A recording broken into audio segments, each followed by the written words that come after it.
go. We've hit the go live button and we're live. Oh my gosh. Ask the Podcast Coach for February 21st, 2026. Let's get ready to podcast. Dan's getting some extra love this morning. It's Saturday morning.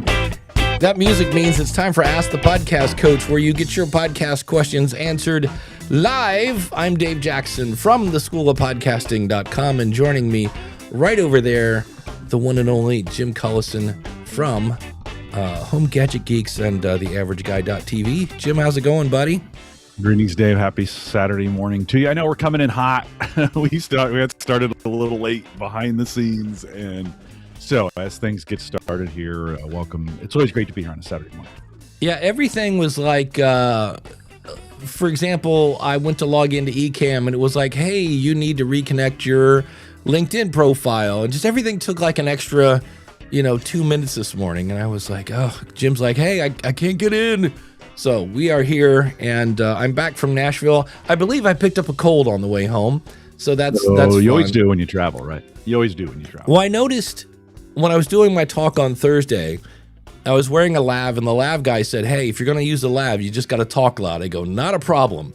And about halfway through, I'm like, either I'm getting sick or I'm talking so loud I'm giving myself a some sort of sore throat or whatever. But I noticed it's kind of stuffed up a little bit. I'm like, oh, okay, wonderful. Which happens a lot when you, you go on the road or whatever. But the one thing that you can try to clear your sinuses or at least warm up your throat is, of course, a good old coffee pour. And that coffee pour is brought to you by our good friend Mark over at podcastbranding.co. If you need a website, if you need a PDF, if you need business cards, if you need anything that is public facing, well, then you want to go over and check out Mark at podcastbranding.co. He's done a lot of my artwork over the years, and he's done websites for, like, if you go to congressionaldish.com, that's my buddy Jen Briney, and that's a site that's Mark's got his fingerprints all over because he made that for us. So the beautiful thing about Mark is he's got 30 years in design. He's been podcasting since 2013. And I know his, if you go to his site, it says he's done over 250 podcasts. That's an old stat. He's probably done over 500 at this point. And the beautiful thing is he's the marketing genius. You're the podcast person. Let him know what vibe you're going for. Let him know who your audience is. And he's going to come up with some branding that's just going to fit your show like a glove. So check him out, podcastbranding.co.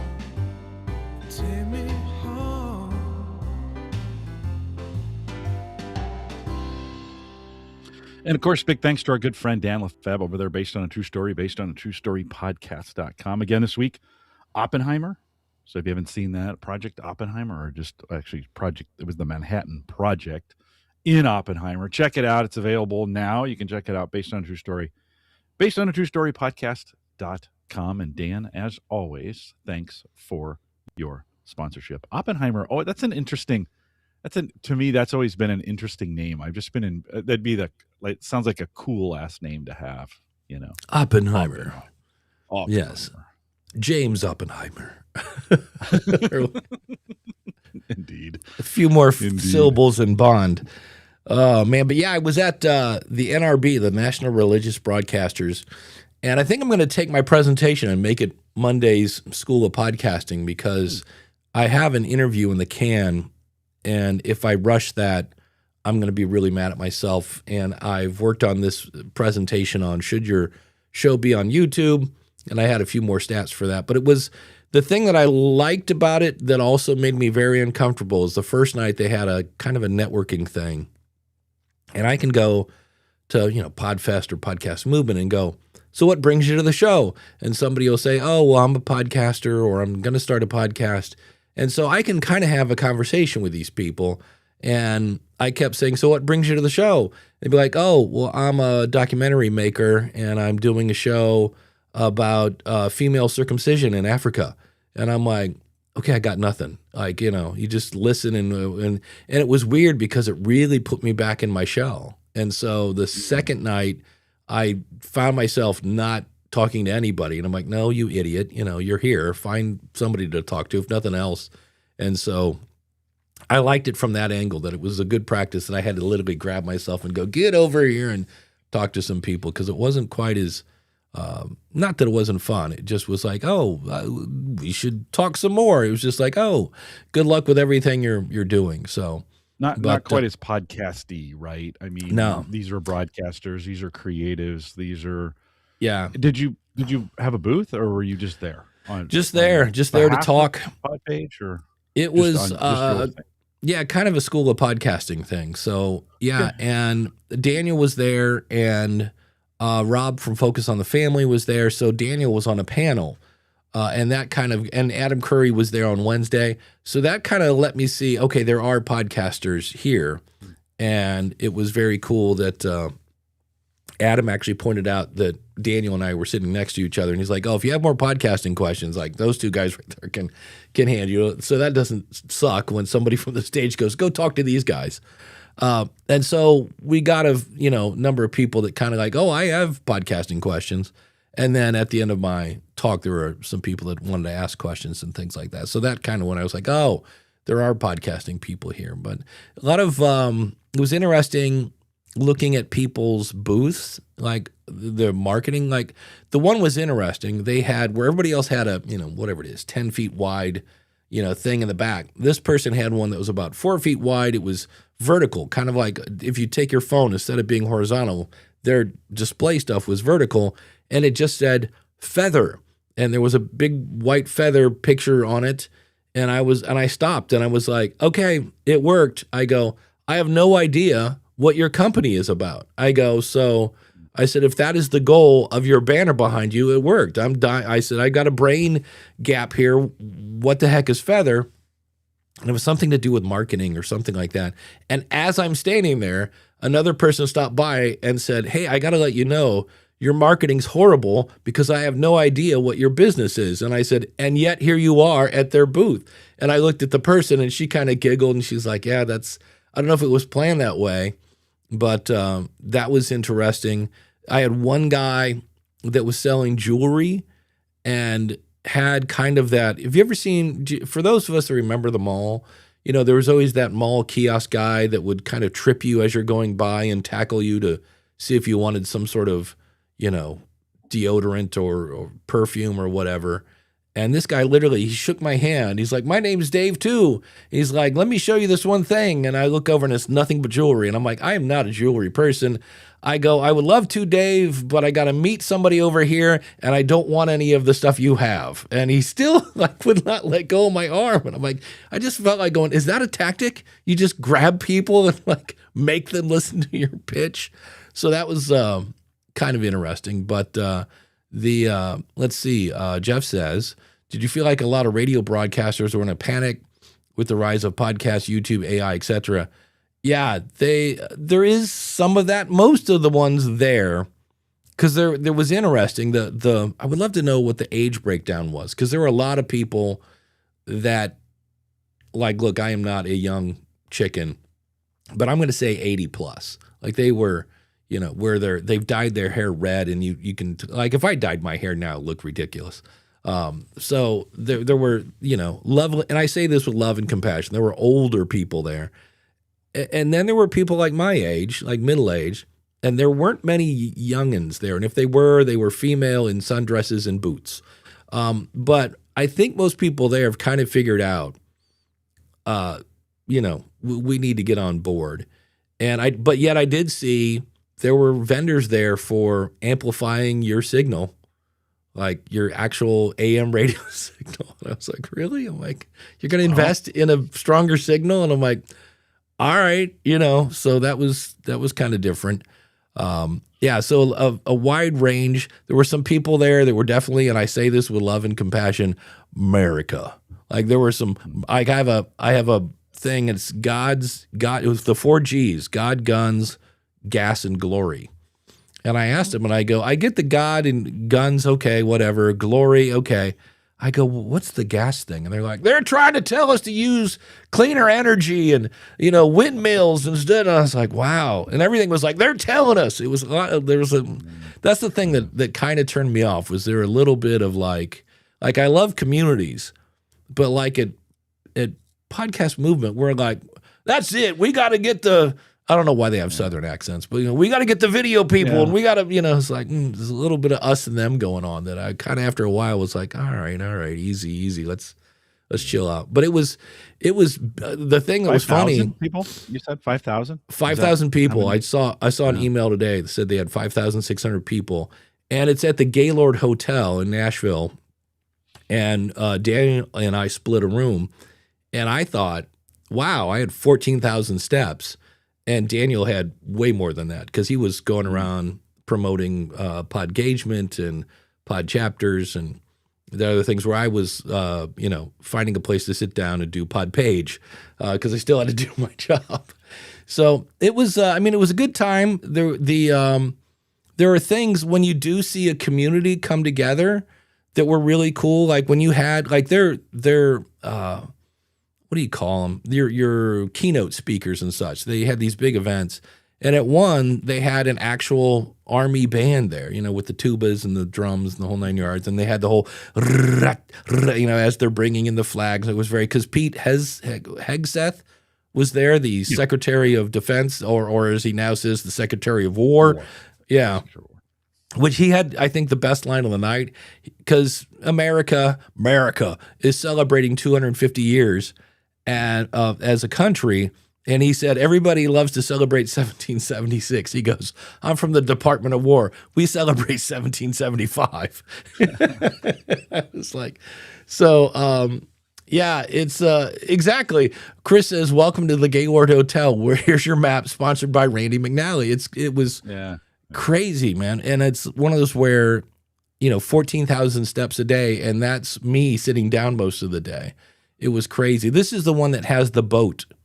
And now I only saw the boat once that goes through the lobby, like kind of right outside the lobby, and you kind of take it, does a little U-turn. It used to go kind of a circle through the whole thing, but they kind of cut that part out and put in some restaurants because they were but I love the fact that behind it is the Grand Ole Opry, and then if you walk a little further, a mall. So the one night, Rob Walsh was there because he lives in Nashville now at Captivate, of course, he and Elsie. And so Rob, myself, and Daniel walked over to the mall and went to the food court because we didn't feel like paying, $26 for a hamburger. And we thought, how can we we're not walking around enough. How can we? But it was a good time. And, so if you have any questions, of course, you can always go to askthepodcastcoach.com/question. He said, firing up the Zoom thingy, so we can have that going if you want to join in. And well, that's interesting. Can you still hear me, Jim? Because you're locked up. Maybe I'm locked up. Andy's back. Okay, I'm back. Sorry. Was I back? Was I locked up? Yeah, try that again. You were locked up to me. Yeah, you were locked up to me. But, well, that was fun. Terrestrial radio. I know we bash it a lot here, and especially podcasters sometimes want to feel good about themselves, and so they're like, radio. Friends, it's still a big deal. Like, huge. It's going to be around a while, and it's going to, is it the thing anymore? Probably not, right? But it is a thing. So, as much as we love to talk about it that way, certainly getting 5,000 people. Now, the demographics getting a little aged, but there'll probably be some younger folks who come in behind this. I don't know what's going on with our signal here. Speaking, this doesn't happen in radio. I started Zoom. That's what caused all that. I started the Zoom meeting, so if people wanted to join, that's at askthepodcastcoach.com/question. And for some reason, that threw Ecamm into a fit. So, but yeah, radio still, it's in the car. Forget about it. Radio, because it's easy. You hit a button, you press another button, and you're going, And yes, but even in my car, I have to fire it up. I have to go into my Bluetooth. It drives me nuts that it doesn't automatically connect to my Bluetooth receiver, which I have to turn on. So there's like 4 steps to listen to something in the car, which we did on the way home. That was the thing. I mentioned this in my presentation. I said, on the way, driving from Akron, Ohio down to to Nashville, I go, I listened to probably 12 episodes. I go, I didn't watch a single one because, my eyes were kind of busy doing that. So while radio is still king and podcasts are great, but, the whole video thing, I'm like, I didn't watch any video while I was there. I was listening to a bunch of stuff. So, but yeah, radio's big. It is funny when you go to the AM dial. Anytime I hear it, it's primarily, some sort of religious broadcasting, or it is like 1940s music, because, that age group that, I was a teenager when Glenn Miller was around or whoever. And I don't know if I'm locked up or if Jim is gone and now he's back. All right. Well, that's good. You were in deep thought looking at something for a long, you're like this. This kind of guy. You didn't see my bald spot. No, hopefully not. No. Okay, good. Ooh. Ooh. Well, I have plenty of bandwidth. I don't know what's going on. But I was explaining how the AM radio is filled with religious programming and music from the 40s, at least for me. Yeah. Yeah, we get. I mean, there's a lot of news. There's a lot of talk radio that goes on the AM side. Well, and certainly FM is still a thing, right? I mean, we sometimes go to maybe the worst application of radio, which is AM, right? I mean, the quality's not great. Reaches farther for sure, but the FM is still like, if it wasn't making money, they would not be on the air. So it's still making money, right? It's all consolidated, right? In the United States, I don't know. There's just a dozen radio operators anymore. That maybe even that number, maybe even less with iHeart. iHeart came in and consolidated a lot of the radio stations here in the United States. So, they still work. So people are still listening to them, and there's still ads on them. Are they great? No. But are the ads on podcasts any better? Friends? Well, that's a great question.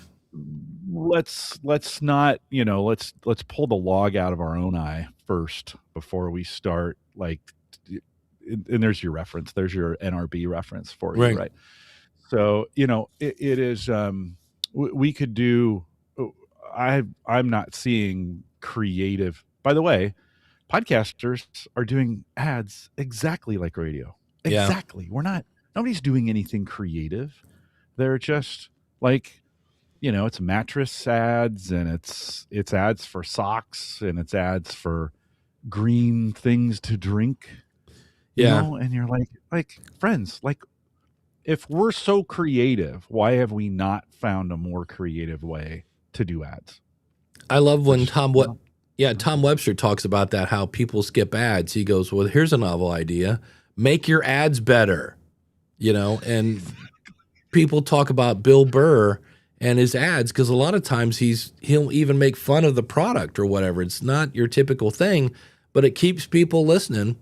And I was talking with one of the reps from Libsyn Ads, and they were saying that they use a tool that you can see, how many people are advertising and where and what their ad load is. And they're seeing ad loads now of like 34%. I'm like, that's ridiculous, because radio is 30%.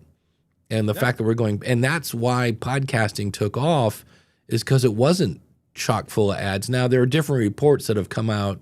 I heard James Cridland talk about that somebody said, no, it's not that much. It's only 8%. And I'm going to start kind of looking at, maybe if I have, in my free time, I want to take like a top 20 show and then just start a timer every time they go to an ad. Because I know when I did that with the Hallmark Channel, it was ridiculous. And so to me, it drives me crazy that we are outperforming every other media. We have more trust than TV and newspapers and magazines, and yet we're charging the same amount as, if not less than radio. And I'm like, no, less ads and charge more for them. But it's easier to say. So, Stephanie says, what does that translate per hour? Yeah, it depends, but I know Dan Granger over at, yep, it'll come to me. It's an advertising agency. He's advocating for 10%. He's like, let's not go above 10%. So if it's if it's an hour-long show, you have a minute, here, a minute there, a minute, every 15 minutes, maybe you have 2 ads. That would be about 10%, depending on how you do it and how long they are, of course, things like that. But that's they've done studies where if you had, 2 2-minute ads versus 4 1-minute ads, the 4 1-minute ads is worse because your audience just starts thinking, are they ever coming back?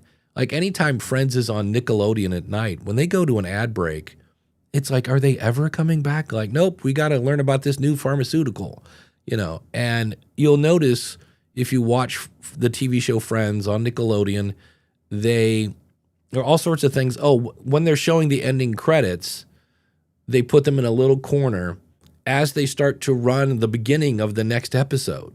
Like they're overlapping them. Why? So they can cram more ads in. And I'm like, it's so, I don't know. I think, I don't know if it's I think or I just hope. I would rather pay somebody $3 a month than get crammed a bunch of ads that don't apply to me. That's the other thing. Yeah. So people just won't pay for that kind of, we're stuck. We complain about the ads, but then if if content creators have to make a living, if they're going to do this and the good ones do, right? And then, I listen to Windows Weekly, which is on the Twit network. And, Leo's plan started at $7, seven whole dollars a month, right? Now they're 10 whole dollars. That's a hamburger at McDonald's at this point, right? Yeah. So, but his stats, I forget what he said, but it's a very low percentage of the number of folks who listen, who actually subscribe to it. And it's just, you're kind of like, nobody wants to pay for it either. And so we reap what we sow as both content creators and as listeners. And listen, maybe I'm a hypocrite at this point because I don't subscribe to the Twit network, and I probably should. That's a show I listen to every single week. It has some value to me. I block ads on YouTube, right? When I'm watching them, I use the Brave browser, and it automatically blocks it. Although there's always a battle between Brave and YouTube. They're always trying to sneak it in somehow, and then Brave has to block it 2 weeks later, right? Kind of deal. But I'm saying this, but I might be the problem. That it's folks like me who aren't doing those things that are the reason we have to do these terrible ads.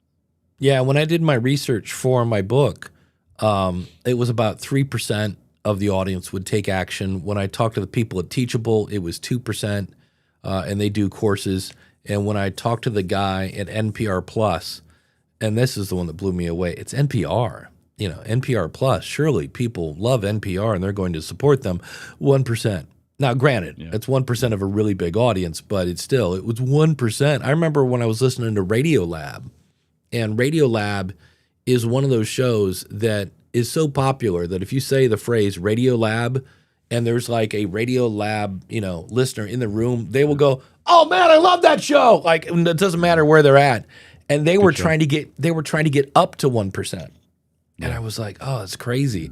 You Choose Podcast says, "Do more ads equal less downloads?" They do in my case.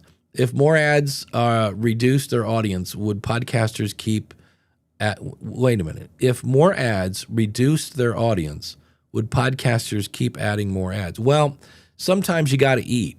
I know 3 podcasters that are their main income is from podcast ads.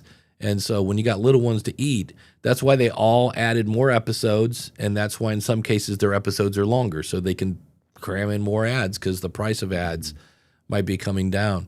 Dan Lefebvre from based on a true story podcast.com.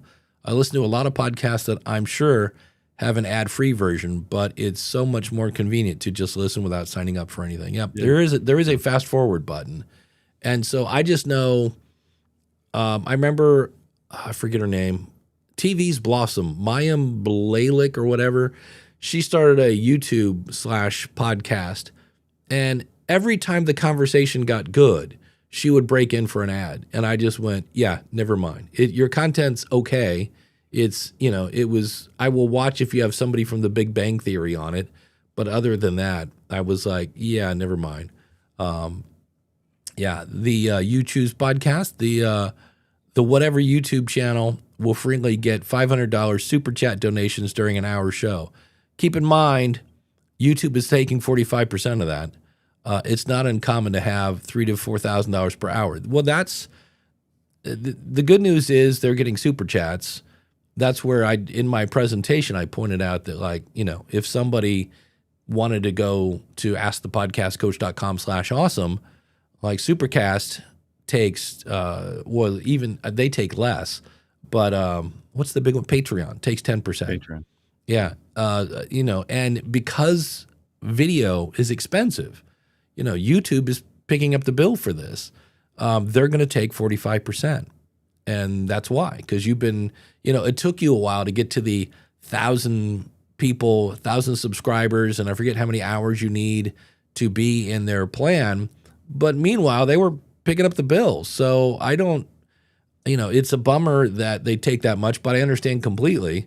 And it's free. And I had a teacher in junior high. There are no free lunches. That was like his mantra, that somebody's paying it. And in this case, it's YouTube. So when you finally do make money, they're going to take 45% of that because they got to recoup, the reason there's so many ads in the Joe Rogan show. They paid that guy $200 million. They got to get some of that money back. And so when you're paying for something expensive, well, you got to get that money back. Otherwise, they're going to go out of business. So it's the ad load is, I think, going to be one of those things where it works in some cases. The Hallmark Channel, YouTube are two classic examples of they put so many ads in their content that there just comes a point where you're like, fine, take my money, just get these ads out of here. Although now that I know about the Brave browser, I didn't realize that was built into the Brave browser. That because I know when I do Podpage stuff and I go into YouTube, I'm logged in as Podpage, and well, we're not a premium member, and I'm just amazed at how many ads I have to, wait for the little skip ad button to come up so I can get to a video. Yeah, so he says, what I was trying to show is the whatever channel has no ads, it's all donations. Oh, well, there you go. Yeah, and that's, again, if you can, for me, I always, advertising is a revenue stream. It's definitely one way you can go. It's also my least favorite. So, I mean, if you can get people doing the super chat thingy, that definitely comes in handy. But I would rather have somebody do a super chat thingy on Supercast or buy me a coffee or something that didn't take 45%. But, and that's where there is I was listening to Think Media, and they were talking about there was a faceless video. So it's just, voiceover and images and things like that. They had 580,000 subscribers, so that's not a small channel. And they were making money until YouTube went, I don't think so. And they didn't take away their channel. They just demonetized, and they lost about $30,000 a month. And I'm like, so this guy made a great point. He goes, look, with YouTube, use it for the distribution, use it for getting your message out there, feed the almighty algorithm. He goes, but any money you make from YouTube, like that shouldn't be the grocery budget, because it can vary based on what they say, and it can go away. It's like it's bonus money.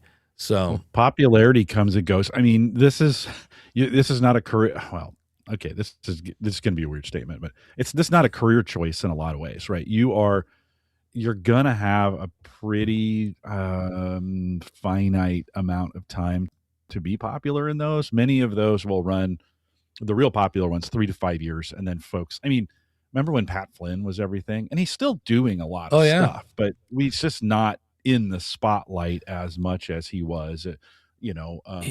On Fire guy. John Lee Dumas. Well, he kind of switched gears, and he started doing Pokemon stuff. And he's huge. Like he does a thing where he opens up Pokemon cards on a channel, and people are dying to see what he got. And like he did one in the Detroit Lions football stadium. Like the Detroit Lions, the company reached out and said, "Hey, would you come open up some Pokemons in our thing?"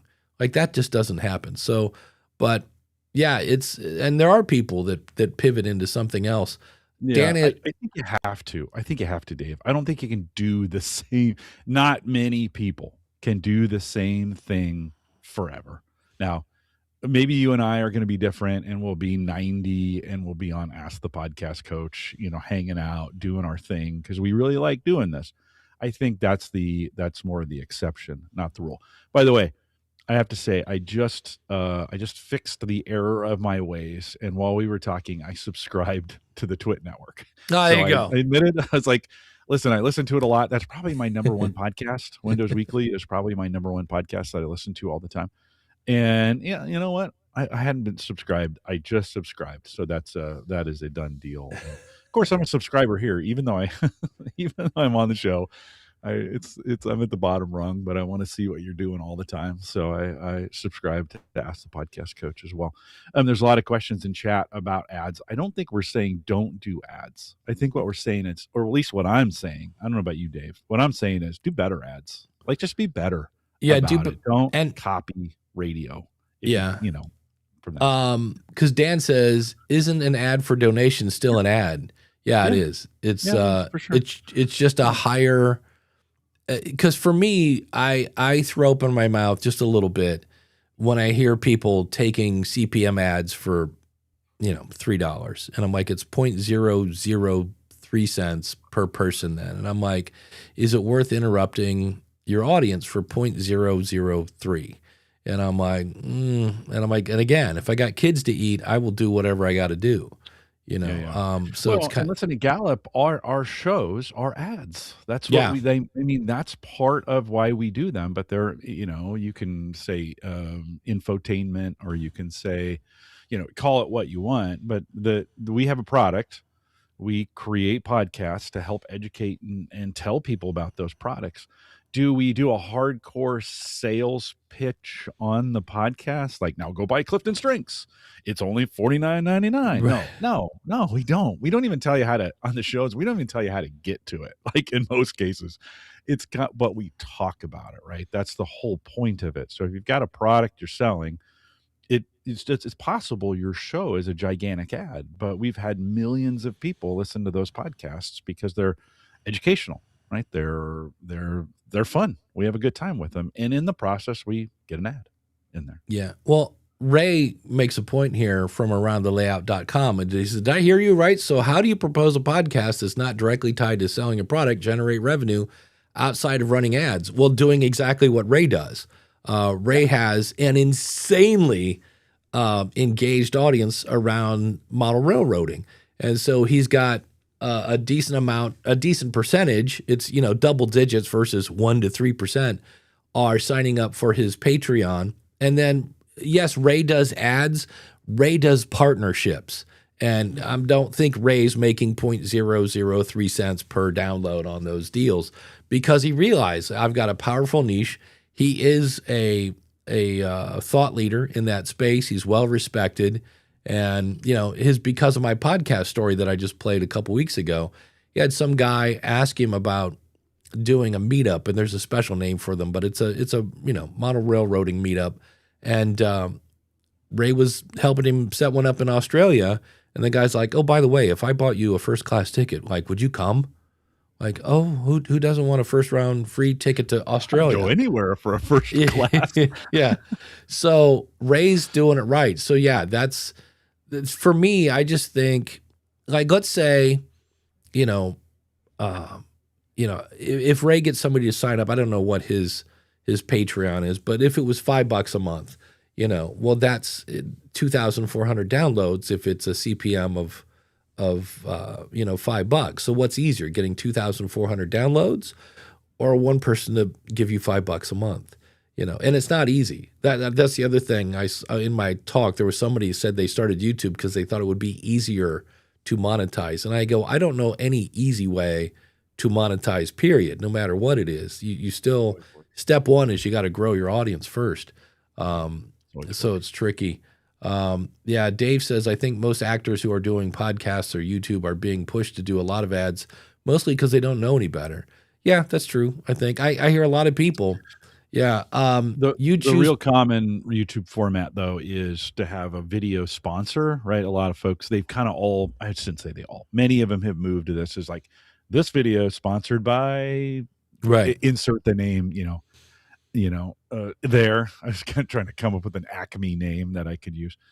And and then they'll come back to it at some point, 5 minutes in or whatever, and they're doing a whole separate ad. Like it's Right. different clothes. It's host read, but it's absolutely produced, and they sneak that in there. I don't mind that too much. I mean, because I can go 30 30 30 Right. to get past those ads if I want. If I want to do it that way. Certainly that host read style on YouTube, to do it that way, defeats the if you're using Brave, that's not an ad, doesn't show up as a YouTube ad. Listen, the YouTube ads are obnoxious. Like that is the YouTube just beats you to death with ads when you're there. It's Ridiculous. worse than TV. It's worse Yeah. than TV.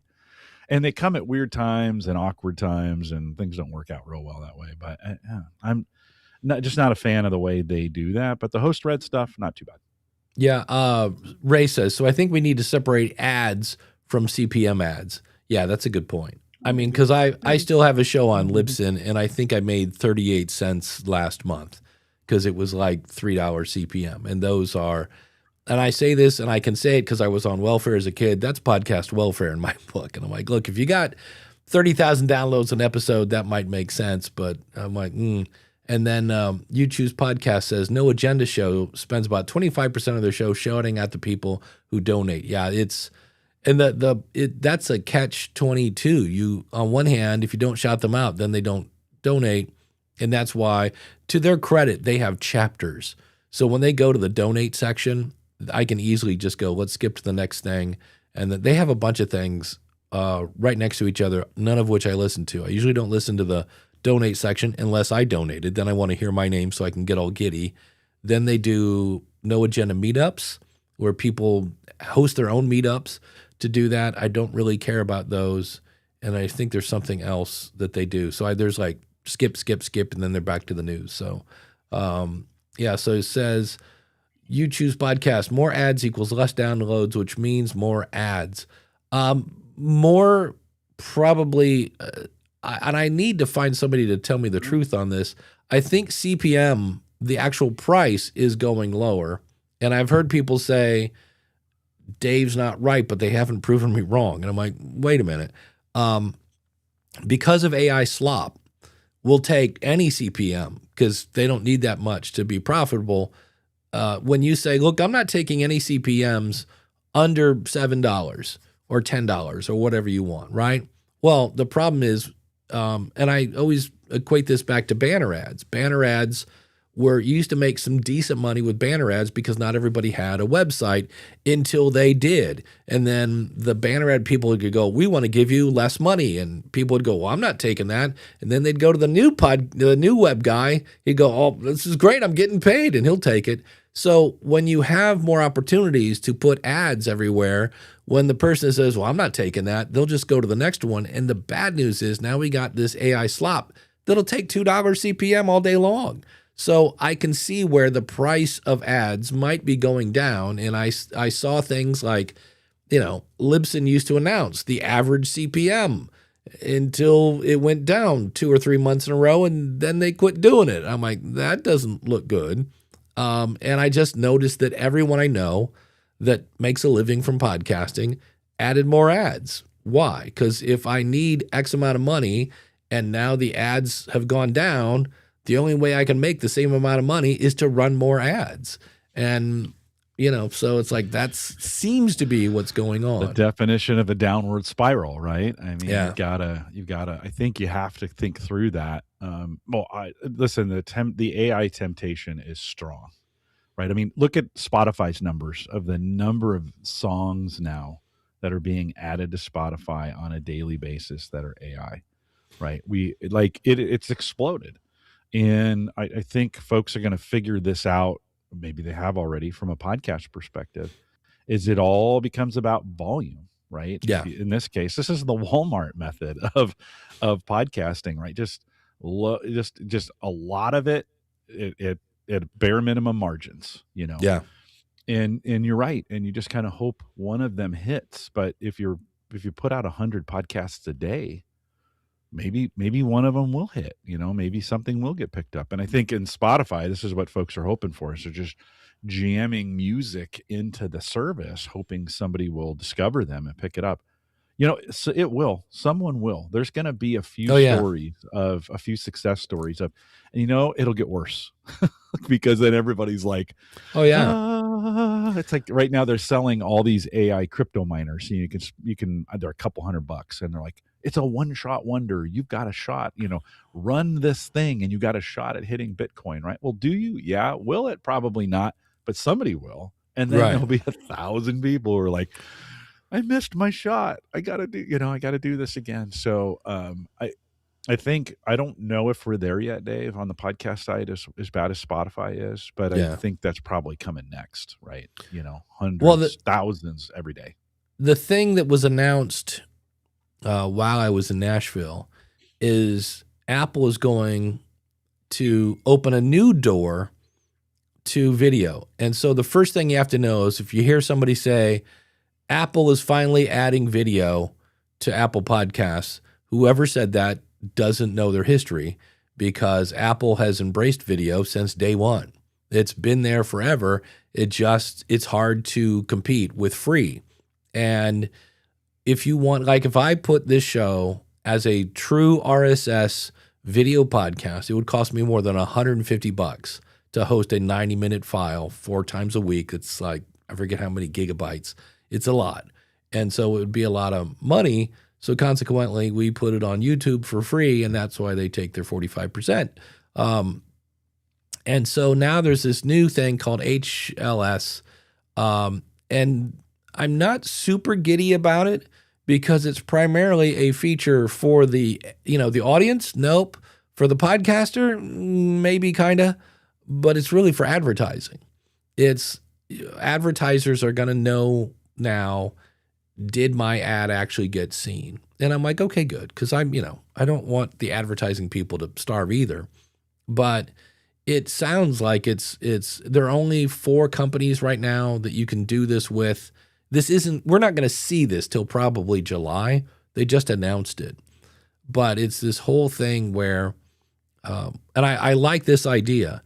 So you push your video to Acast or whoever, and that's who's hosting the video. And then Apple cuts it into little itty bitty bits and makes a playlist out of that. So they send you, let's say 10 seconds of video, and then here's another 10 seconds. And the thing I think it's interesting is if you have a fast enough, if you're on fiber, I still think it's going to buffer some of these. It's not like it's waiting till you're on second 9 of a 10-second clip to start sending that next 10-second clip. So I still can see where people might see the ad, but it is just one of those where I'm like, okay. So I'm not super, but I love the fact that Apple is going to charge the podcaster, or in this case, it's going to go to the media host. Hey, I showed that ad to your customer. And the reason I like that idea is because now where people are like, you know what, I got to feed the kids, just throw whatever ads you have in there. And now if I'm going to get charged for it, people might think before putting in just any old ad, because I want it to work, because I got to make money back on that. I hope, from what I understand, it's a very small amount, because I'm not really crazy about podcasters having to pay for it. But anything that might get them to think a little harder on what kind of ads do I want to put in my thing. That part is interesting. I think it's odd that Libsyn was not named, because Libsyn has advertised Cast, and all the other ones that were named, there was Acast, and the one that I can never remember from Spotify. It's not Spotify. It's starts with an M. It'll come to me. Anyway, there are a bunch of them, but they're all advertising companies that have hosting. And I thought it was odd that Libsyn was not on that list.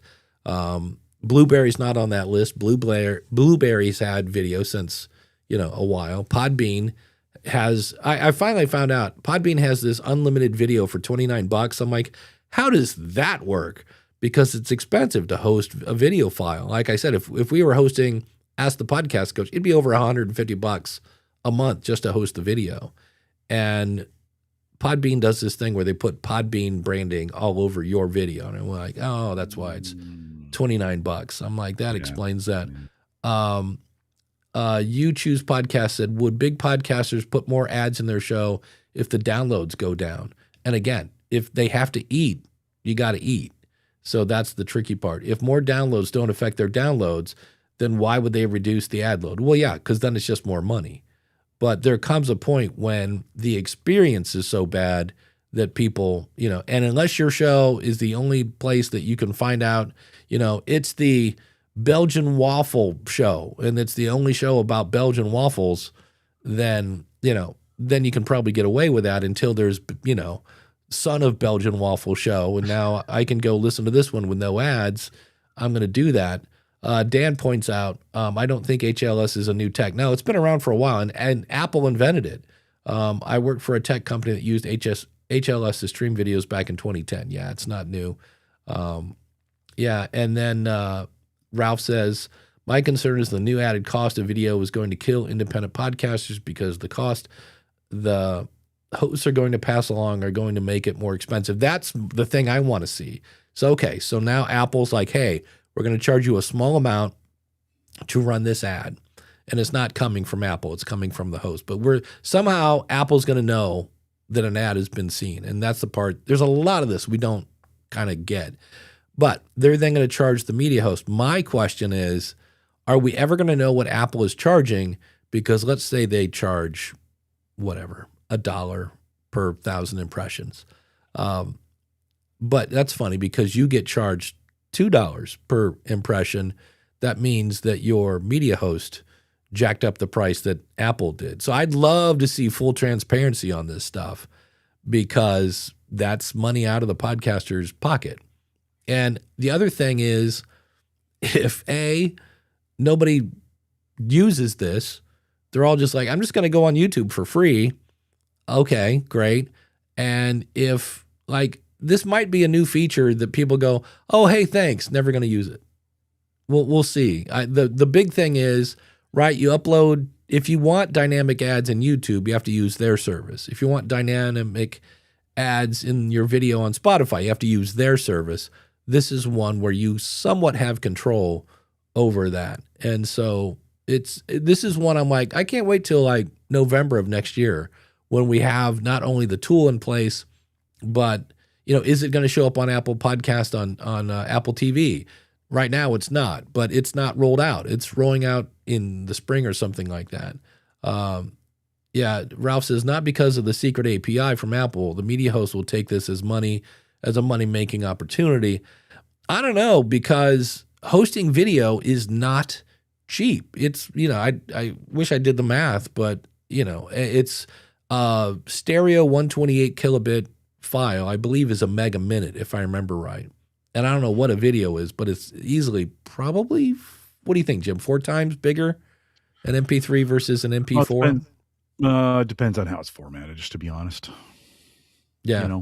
It's the resolution of it. I mean, you can get them down pretty close, or you can blow them out. So that's a hard part about video, and that's why everybody reformats your stuff coming in. Right. It's why in the early days of podcasting, they reformatted your audio coming in because they didn't want giant WAV files out there, right? They didn't want giant lossless files. They wanted to crunch that down. Certainly bandwidth has gotten cheaper, and you sometimes wonder, self-hosting, like if you're really going to do video and you really want to control it, are we at a spot where bandwidth's cheap enough to self-host if you want to try it that way, and keep everybody out, right, from that perspective? Yeah, and then you've got people like Sam Sethi, who is he's got True Fans, and he's turning that into a media host, and it's based on the amount of bandwidth you use is the amount of bandwidth you pay for. So that's a completely different model. So And then Ralph says they're also going to have to create multiple video formats, so that'll increase the data storage. To me, when I heard this, I'm like, this is a feature for advertisers, at least from what I've seen. And again, I've read a little bit of James Cridland did a deep dive on this, but when they were talking about it, I was like, who is asking for this? And it was like, well, we need an alternative to YouTube. And I go, okay, then give it to me for free. Now it's an alternative to YouTube. I go, but if there's fees involved, it's an alternative, but it's not apples to apples. And so we'll see. I'm like, I would rather see more apps incorporate the funding tab so people can just click on a button and you send them over to buy me a coffee or PayPal or whoever you're using. I think the people tag would be great for guests. I love Podroll. I hear things like I heard somebody say, well, Apple needs to integrate something like Podroll. And Podroll is that thing that says, hey, the host of this show recommends this show, that show, that show, and that show. And I'm like, again, I love when people say things that already exist. If you go into Apple Podcast, I'm like 98% sure that if you click on our show and scroll to the bottom, there's still a lot, hey, you might also like. Now, I didn't make that list. Apple did.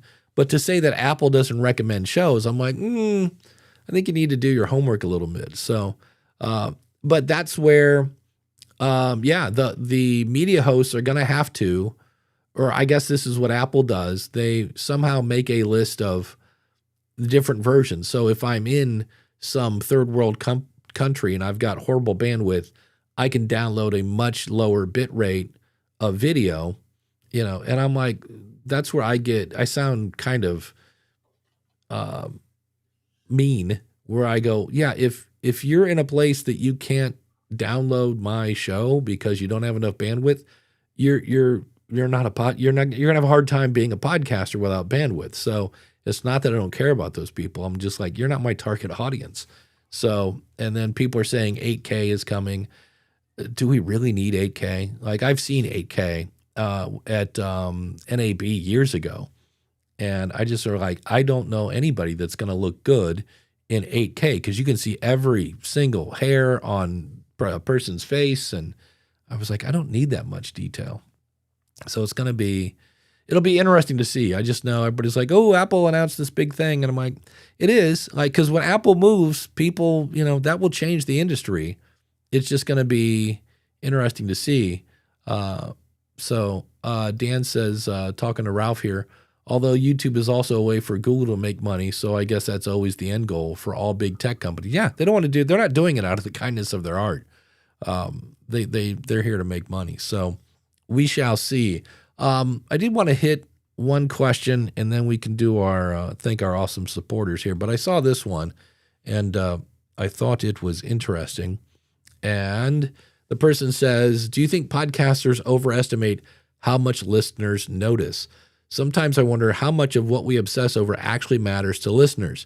Things like tiny audio imperfections or episode length being a few minutes off, or whether an episode feels perfectly structured.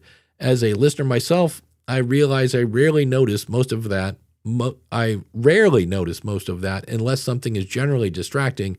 It makes me think that podcasters might be placing more pressure on themselves than the audience ever does. I'm curious how others here balance caring about quality without overthinking details that listeners may not even register.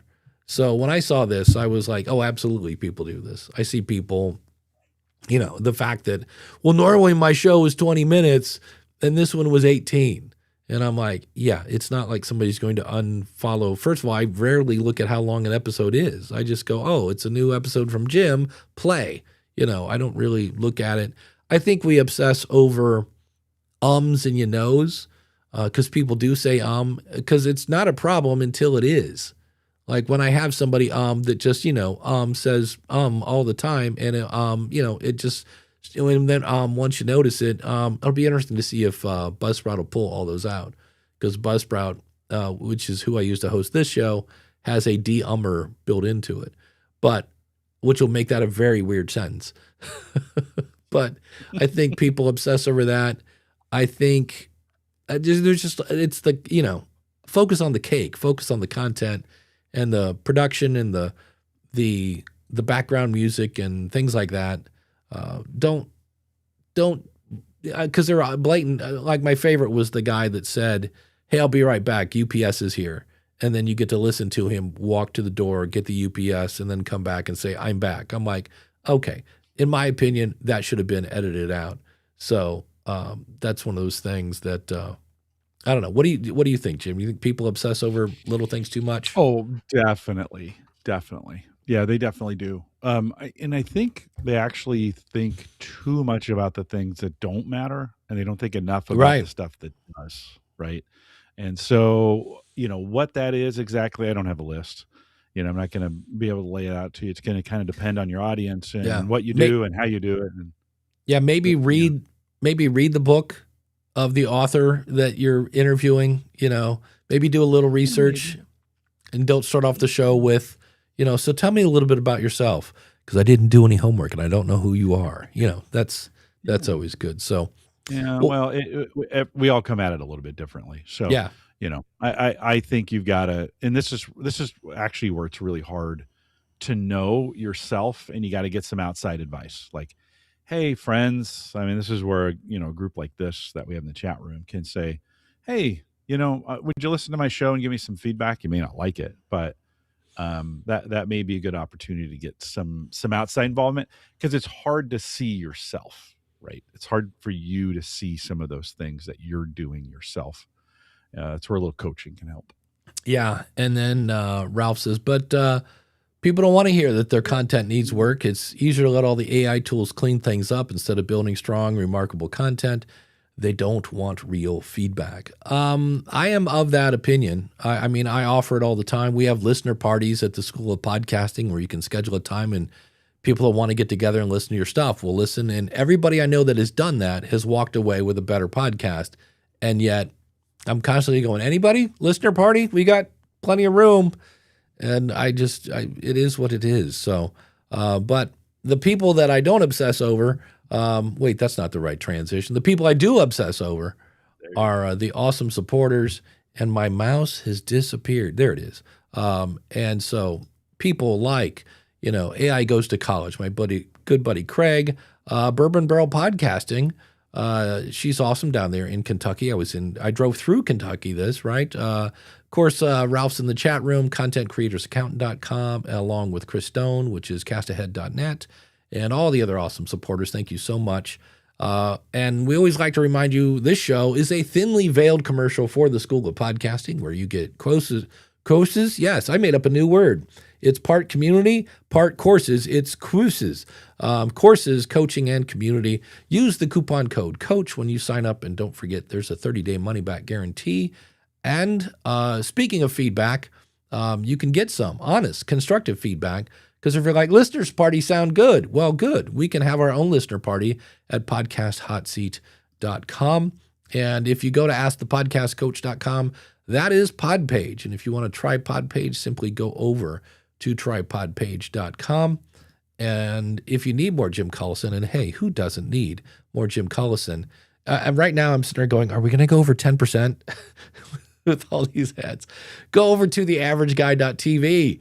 And it's time for our featured supporter, which is where we go to the Wheel O Names. And so who will it be? Sonic Cupcake, good old Ed, or Max over at Aviation News Talk, or Shane at Spybrary, or Ralph, not only the content creators accountant, but also the financially confident Christian. We will find out when we click spin. And watch it be the ladies with the Olympics again. Nope. It is, is it going to make it to Ralph, or is it Chris? It is the one and only content creators accountant. So look, if you're a content creator and you're making money and you're like, hey, I want to keep some of this stuff that I've worked so hard, well, then go over to the Content Creators Accountant podcast. I'll have the links in the show notes. Thank you, Ralph, for being an awesome supporter. And this is where I always fail. Here we go. If this show, did we save you some time? Did we save you some money? Did we save you a headache? Did we keep you educated? Well, then you can be an awesome supporter. Say, hey, thanks for that value. I'm going to give some of that back by going to askthepodcastcoach.com/awesome. Awesome. So thanks so much for that. I am going to have to go back and time that and see what percentage of my show, because we do the coffee pour at the beginning. We're also a 90-minute show. That's the thing Yeah. that always kind of like. It would be good to know, though. I'd like to know. Yeah. That'd be good for us to know, like, what is our percentage between the opening ads and then awesome supporters. It'd be good to know. Yeah. Here's a fun question, Jim. What is something you're geeky about that you don't podcast about? Trying to think about that, because almost everything that I'm geeky about, I do podcast about. I mean, if you stand next to me longer than 20 minutes, I will start a new podcast. I don't know that I have one. I mean, I'm a whiskey fan. I don't really podcast about whiskey, so it'd be a fun show, though. You know. This week we're talking about. Though. I can't. That's the thing. Like, from a work standpoint, I can't. So yeah, I've got to, maybe someday it'd be appropriate. It's not that I haven't talked about it in the show. It's just if I came out with a show dedicated to it, it would not go over well. And so you're just like, it's not worth it for me to go through the hassle of getting questioned on it or whatever. And so it's just like, yeah, no, I'm good. I do my own things with it, behind the scenes. I'm okay with that. So yeah, that's an area I wouldn't necessarily be able to talk about. Yeah, I would be careful about it. As someone who studied alcoholism, because I was married to an alcoholic for 10 years, you don't wake up and say, you know what, I want to be an alcoholic. You just start drinking it on a regular basis. Yeah. And all of a sudden you wake up and you go, hey, wait a minute. But I do want to point out that, holy cow, that's right. We got a super chat from the one and only, the Content Creators account. Thank you, Ralph, for that. So we always appreciate that. And I need to hit the button again. Wouldn't it be fun if I just left this going for the whole rest of the show, or it's just raining money because if I don't hit stop right now, there it is again. So Jim is making it rain. Actually, Ralph is making it rain. So thank you for that. Yes. There you go. The other questions here we had lined up today, I thought this was interesting that I swear I've done an episode on this, and I looked at for the Your Podcast Consultant show, and I looked and I do not have this, and that is advice for creating an internal podcast at work. And so for me, if somebody needs advice, working from Libsyn's standpoint, make sure the IT department, like make a generic one, like podcast@yourcompany.com, and then come up with a password, but make sure the IT department has it, because when, Jill is your host and then Jill, I don't know, gets pregnant, gets hit by a bus, something that she's not going to do the show anymore, or I don't know, you fire Jill, somebody can get into the podcast stuff. Because there would be times when, Jill was doing the show, or Biff or whoever, and they quit, and we can't get into the podcast account. You're like, well, just email, And I was always surprised at the IT department. I'm like, can't you? All right, let's delete biff@company.com, recreate it with a password you have, and then reset your password. But it was always kind of a hassle to do that. And then my other advice is get somebody who wants to do it. Like, I think the cool thing about, Jim, when you were doing your show for Gallup, like, I think you like to do it. Oh, for sure. Yeah, I'd love to do it. I always love to hear the corporate podcast where it sounds like someone reading a ransom letter. They're like, thank you so much for tuning into the Acme podcast. I'm your host, Biff. I'm like, So any other advice for somebody doing an internal? Well, they didn't say. Oh yeah, an internal podcast at work. Yeah. Man, this is an idea I've had when podcasting first came out. 15 years ago, actually more than that, almost 20 years ago now. The company I was in, you would do all these all hands meetings. Which in the organization, there's 80 or 90 of us. So you put 90 people in a room to talk to them for an hour or two, and you start thinking like, that's a lot of money. Mm-hmm. And I said, hey, you know what? And this was the day of iPods, right? I said, if we gave everyone an iPod, and then if we did these all hands meetings plus any other corporate communications via the podcast channel, private podcast channel, it would be cheaper than, and the understanding would be they would listen to this on the way home or when they're Yeah. walking the dog or whatever, right? Regain that time back, right? And we got really, really, really close to doing that. And then they said no. And I didn't find out till later. It's because they had sold the company and they didn't want it, right? So I was close to doing it on that. Of course, as we've moved into, Gallup, as we've moved into podcasting, we've talked about it several different ways. And I think we'll probably come back with a private podcast for like a subscription only podcast that's available. So all those things they're great. They're great ways to do it. It's hard. I think you've got to have internal support. Like your executive team's got to support it because it's going to be a little different, although, today we wouldn't even need, from an internal corporate communication standpoint, if you have some kind of centralized platform that everybody has access to on their phone that maybe they sign into, right? Teams or SharePoint or some of those kinds of things. You can just load the MP3 out there and click play. Every modern phone will just start playing it. You don't need a feed, so to speak, to be able to do that. Now, as soon as you do that, someone's going to ask, well, how many listens did it get? Right? I put this, you interview your CEO or your CEO puts out some content and immediately 5 minutes later, they're like, well, how many people are listening to this? How many downloads? So there's going to be some ways you need to track it. I think it's much harder to do internal than it is external, to be honest. Like, there's so inside a company, there's, company politics and company expectations. Oh, right. It's just harder. I think it's a harder lift. Back in the early 90s, when I just got out of college, they would have everybody drive to Canton, Ohio. So in many cases, that was over a half hour, maybe even an hour. Some people were coming from Youngstown. To basically have a sales meeting where somebody would say, get out there and sell. And like win-win for the Gipper kind of stuff. And I was like, wow. And they tried doing it via voicemail. You would listen to the CEO, leave these really long, and you're holding it up to the ear. It sounds like the phone. And that's, to me, I think one of the best ways of using an internal podcast is, like you said, these meetings. But it is hard because now it's the people can, and I always say if you can hear it. Different about it. It's something different about it. It's it's your peers. Like if you're going to say you're going to create something that's just internal for the company. Now, maybe it's just me, but I always found it harder to create content for that group, the people I work with. Oh, yeah. Than the public. Like the public, that's easy. I would do that all day long, but all of a sudden when it's your peers, you're like, this is a little harder. I get way more nervous. I can get feedback when I walk down the hall now. Yeah, that's a little scary. Yeah. Because they can punch you in the face, right? Yeah, that's it. Here's another fun question. I don't think this is a tough topic, but Chris does. What do you do when you love someone's content podcast, but you come to learn about their worldviews and they don't align with yours? For me, I always remind people Jesus hung out with tax collectors, and they were the Nazis of their time. So for me, look, I love George Robb.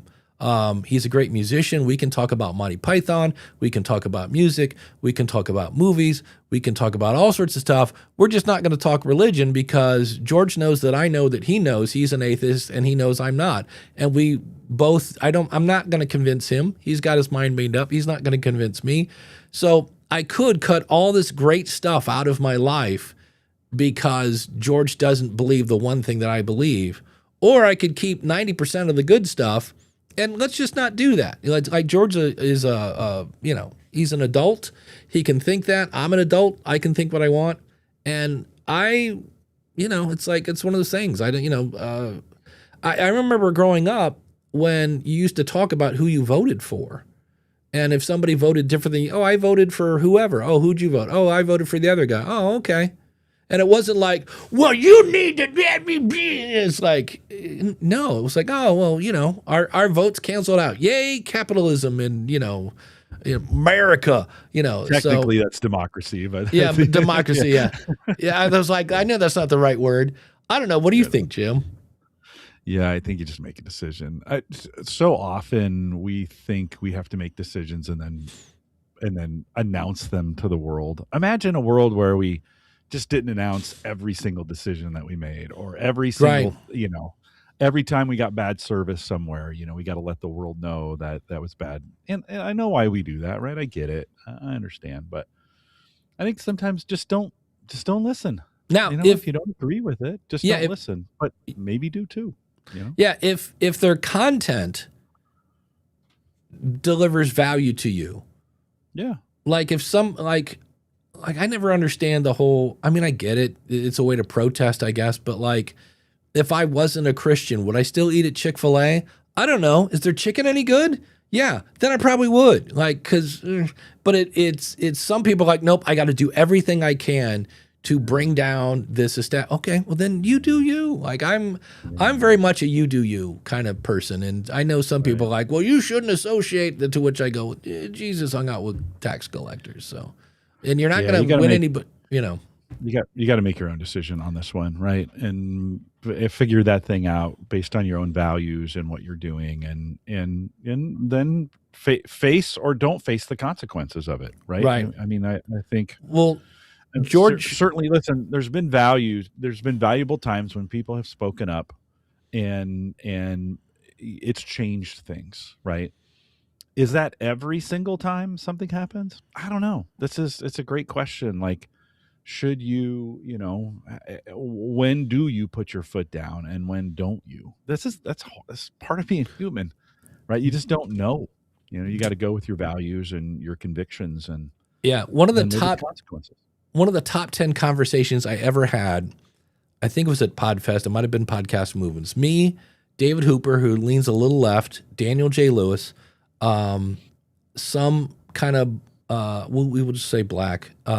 He was a military background and a black gay guy. And so a wide variety of people at this table. And I learned so much in that discussion. And we got into talking about driving while black. And I was like, what is driving while black? And they're like, wait, you don't know about, and I'm like, no. And they're like, oh, they said, how you have the talk as a kid, like with a boy, like, hey, we got to have the sex talk. He goes, when you're black, you have to, like every parent will have a talk with their children about what to do when you get pulled over for being black. And I go, like, that's a thing? And they're like, oh, dude. And I'm like, well, I'm not a racist. Everyone in my neighborhood was white. I've never heard of this. And then I go and started reading books and some other things. And I was like, oh, this is absolutely a thing. So if you only surround yourself, that's kind of the problem right now is, the people that think the same way only surround themselves by people that think that way. And the same thing down the other team. So when you hear a different opinion, you're like, how can you even think that? And then, then we're off to pick it in the streets. So it's kind of crazy. I don't think it's a new problem. I think this has always been with us. This is one of those kinds of times. Yeah, is it more noticeable today? Maybe it's different. I don't know. But I listen, I remember my dad having these same conversations in the 70s. Oh, when I was growing up, and he was saying some of the same things that we say today. And right. I if we want to, there's nothing new under the sun. And I think we're the what's that song? Something about the old boss, same as the new boss. The new boss, yeah, that's the Who. Yeah, same as the old boss, right? I don't know if there's anything that different in it. But Jeff, we are all here, right? We all are living on the same planet, and right now you can't really get off the planet efficiently. Right. Maybe a few can, but we've got to figure out how to do these things. We got to do these things together. At the same time, you got to live out your values too. I mean, and so you got to hold your convictions. I mean, we need some of that too. We continue to just need great dialogue and great discourse where we listen to each other and get to have an opportunity for that. George's show, the Geologic Podcast, he has a segment called the Religious Moron of the Week, and I tend to agree with him every week that there's people out there that I'm like, yep, that's and. George he had some problems with lighting, and I had extra lighting, so I sent him a pair of lights. Why? To show him that not every Christian is a moron, and we actually can be helpful in that whole 9 yards. Jeff has a great point. Nobody's opinion is changed by a social media post. I always love that when it's like, I really thought this way, but now that you said, this person, blah, blah, blah, that, I've reinforced though. that Yeah. opinion's probably reinforced. You know, Yeah. that's what really, in a lot of times, that's what those things do, is they just reinforce our current biases. We all have those, right? We all have these biases Oh yeah, that we absolutely. that we lean towards and we do. And so those social media posts are just a reinforcement. You know, we tend to put ourselves in circles that reinforce our own biases, right? That's more comfortable that way. Nobody wants to be confronted all the time about the way they think and feel, right? So we bubbleize ourselves and put ourselves in those places. Everybody does. It's not a one side or whatever. And then I also think we always think it's just one thing or the other, and it's really much more multifaceted than that, right? When we think about all those, there are shades of gray in there. Yes, absolutely. Many shades. Yeah, many shades in there. So yeah, difficult topic, but it's a good one. It is a fun one. The also I kind of glossed over. Ralph has 100,000 subscribers now on his YouTube channel. So holy cow, it's good work. Yeah, that's a whole lot of people. That's a lot. That's a good number. After 100,000, you can start doing some things. Yeah, right? I mean, there's some things that I always say on YouTube. 0 to 50 is probably the hardest to get to, and then 50 to 100 will pick up pretty fast for a lot of folks on YouTube. That all of a sudden you start getting more and more subscribers. I think the algorithm favors that 50 to 100 slot. And then 100 to 1 million is some work. Like that's the next. A lot of YouTubers stay between 100,000 and 500,000, right? That's kind of for the big ones. They kind of bounce back and forth. And there's those that get over that 500,000 seems to pick up again. Right, the algorithm again favors that and starts to pick that up, and you get with it. The problem is comments. That's post 100,000. You got there, Ralph, probably because you got some comments coming in, and then managing those comments, this pertains to both podcasters and YouTubers. I think is if you start trying to be that person who I'm going to read all the comments, I'm going to engage with my audience. One, it's just a giant chunk of time, and then two, your audience starts affecting you mentally. You start saying like, oh, then you start creating content in defense instead of being on the offense with your content. All your content becomes defensive. You're like, wow, so-and-so said to me, blah, blah, blah, then I'm going to, and you start getting, I've watched dozens of YouTubers then start their content starts changing because they're getting defensive all the time of all the things, and they're trying to answer all of the, what I wanted was a really positive experience with this YouTuber doing some great stuff. Then they're just arguing with their audience on the videos. I'm like, no, I stay out of the comments because I don't want that. Don't you do that on your YouTube videos. But it's a tough. I have yet to see a YouTuber, Ralph, maybe you'll be the exception. I have yet to see a YouTuber not go down that path where they get sucked in by the negativity that's in the comments, and then they start being defensive. It's either that or feeding the almighty algorithm. Jordan Harbinger was on the New Media Show with Rob Greenlee talking about how there are YouTubers are like, I can't take a week off because if we don't feed the algorithm, what's going to happen? So it's tricky. Listen, you get addicted to the dopamine of money, right? Yep. I mean, and you can see it now. I mean, it actually makes a difference. These aren't 20s of dollars, right, that are starting to come in on the ad stuff that you're seeing, and you're like, oh, this is great. And then you're like, oh, this is. I mean, speaking of creating more content to get more ads, so you're like, oh, I'm going to step it up to twice a week. Say you were once a week. I'm going to step it up to, I'm going to do a bonus episode. And then pretty soon you're doing 5 episodes a week and you're just toast, and then you start pulling back. Again, I've seen all these podcasters or all these YouTubers. Sorry. I know that's not the same thing. Right. These I think it is. But anyways, this is where Dave and I see diversity. That's Dave it. And I have some How diversity. dare you? No RSS feed, no podcast. But I've seen these YouTubers do that, and then they start pulling back, and then their audience comes unhinged in the comments, and like, how come you used to be this or that, and and then they get all defensive, and then their content starts. So the key is at those levels, at those YouTube levels, how do you continue to just make the content you are making, and not get sucked into your own your own void? comment void. Ralph says he's using a tool in vidIQ that'll help you write thoughtful comments. Yeah. That's fine. I did learn from the guys over at thinkmedia.com that I should be checking the comments within the first hour this goes out. Because if you reply to the comments within the first hour, that somehow sparks YouTube. And they're like, and I'm like, I had never heard that. That was a new one. For this show? For this show or for school podcasting? For any show. For anything on YouTube, check your video after the first hour and reply to all comments. Because what happens is they release it to your followers, and how well it does in the followers is dictates a little bit how far they put it out to the next audience, the next audience. One other quick question here as we get ready to wrap up. What's the AI tool you guys tend to use the most, and what areas does it mostly help? I have a bunch now. I mean, I use Otter at times because it has basically GPT behind the scenes. So instead of exporting it and throwing it into GPT, I'll just use Otter to ask it. Like, I like to use the write 10 titles for this episode and let me know which one's your favorite and why.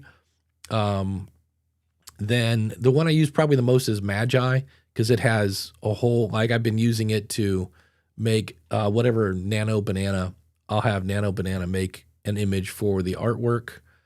And then I use Castmagic often for show notes. I like the AI that's built into Captivate, but Castmagic has outpaced it just a pinch. So, and Castmagic I got when it was on AppSumo years ago, so I'm not paying for it anymore. So that helps as well. Jim, do you got any favorite AI tools? One you mentioned Otter. I've been using them a long time, and then Auphonic, of course, the stuff that comes out of Auphonic is super helpful.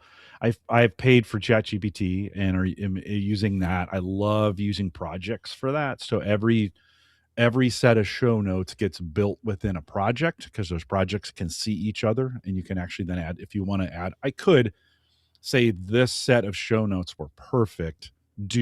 Follow this format from now on, put it in the project. Nice. And so the new versions that'll come out will be very similar. They're not going to be exact, but they're going to be pretty similar. And I've been toying with Gemini some just to see.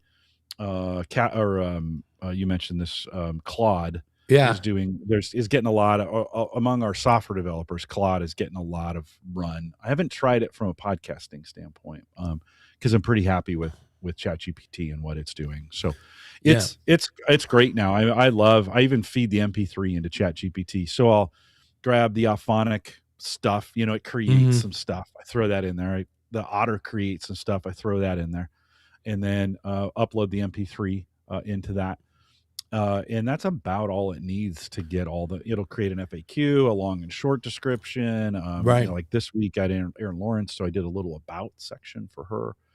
And it does a pretty good job. I'm not seeing the hallucinations that I used to see, and I'm not seeing the errors that I used to see on some of these. So, if you want to learn AI, go over to AI Goes to College. That's the target audience is professors that are using AI, but obviously a lot of that applies to everybody.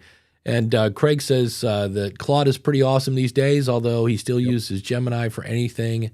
I used to Google. Yeah, I had this song in my head, and the line is, "I don't want to do this anymore," right? And I know it's a King's X song, so I go to Google and I go, find the song title for a King's X song where the lyrics are, "I don't want to do this anymore," and it came back just goose eggs, just nothing but just not gonna work.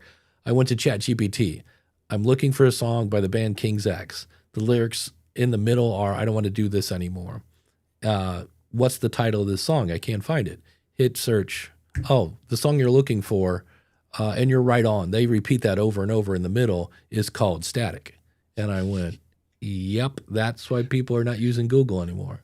And got it right on. ChatGPT really wants you to feel good about yourself. Oh yeah. And I don't know about the others because I haven't used them enough to know, but boy, ChatGPT is like, oh, that's a smart question. That's some of the smartest things. Jim, you're amazing. golly, you're smart. I'm not here to replace you at all. That's never going to happen. You're the smartest thing ever. Can I do something for you today? There's some interesting, things going on with those for sure. It'll be interesting to see ads are coming, right? So I just heard this week that in one of them, maybe ChatGPT, right? They're going to start, or maybe it was Gemini, I can't remember. But they're coming to all of them. So if you think this ad-free experience that you're in is dynamite, get ready, friends. So now, do you think it's giving you the best answer, or the one, normally I would recommend, this tool, but, this tool is great as well, and it does this and that, and if you order now with the coupon code GPT, I'm like, So I remember, R.I.P., rest in peace, Todd Cochran, he's like, it's going to be a kingmaker. If you watch, they're going to put ads in it, and then it's now you got the kingmaker. And I was like, he's got a point. We'll see. Yeah. It will for sure. Ralph asked the question, what happens if AI died tomorrow? There is some movie that I need to go watch. It's something simplicity. It won't for sure. Yeah. It's Idiocracy. And the point is that this guy wakes up and everybody's forgotten how to do all the basic stuff because... Yeah, I haven't watched it yet. So, it's good. Yeah, it is good. Yeah, that's what happens when AI dies. No, I don't think so. One, I don't think it's going to die. But two, I think it's going to get worse before it gets better again. So I think we're in the golden age of AI for now.